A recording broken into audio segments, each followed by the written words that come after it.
Presented by Unique Films. Unique Films. जब खुश रही हो ससुरवा ये जान दिल दान तो है कोई नहीं हो, दान तो है कोई नहीं हो। जब खुश रही हो ससुरवा, जब खुश रही हो प्यारे हमर काल के ले जाई हो संभाल तोहरा खोइछा में धोई देनी हो।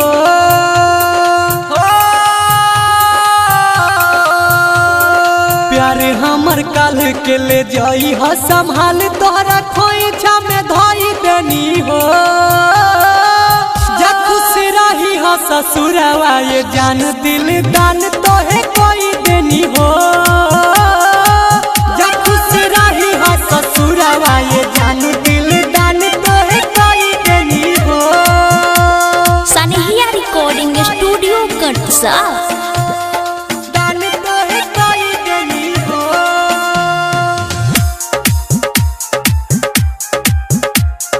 दान तो है कोई देनी हो। जब खुश रही हो ससुरवा ये जान दिल दान तो है कोई देनी हो। जब खुश रही हो दान तो है कोई देनी हो। ये के होई तो जीले हब आंसू के भी अपना पीले हब अपने ही हाथे जान हो। हाटल कर जावा के सीले हब, हाटल कर जावा के सीले हब। जिए के होई तो जीले हब आंसू के भी अपना पीले हब अपने ही हाथे जान हो। हाटल कर जावा के सीले हब रही नहीं टोकले रहू जवन सोचल तू कही हो न होई देनी हो। जब खुश रही हो ससुरवा ये जान दिल दान तो है कोई देनी हो। जब खुश रही हो ससुरवा ये जान दिल दान तो है कोई देनी हो।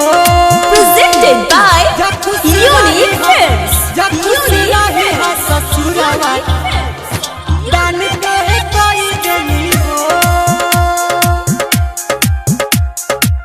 जब खुश रही हो ससुरवा ये जान दिल दान तो है कोई देनी हो। Kanchan, Ibrahimpur. दान तो है कोई देनी हो। Sanehia Recording Studio Katsa. गम के बोझा सब सही के दिखाई दीपका रही के। राइटर मंजय सोनू लालू देव से बतिया सब तोहर कही के, बतिया सब तोहर कही के। गम के बोझा सब सही के दिखाई दीपका रही के। राइटर मंजय सोनू उज्जवल से बतिया सब तोहर कही के। रहे जवन श्रद्धा कैले रही पारदायज पूरा हम कैलनी हो।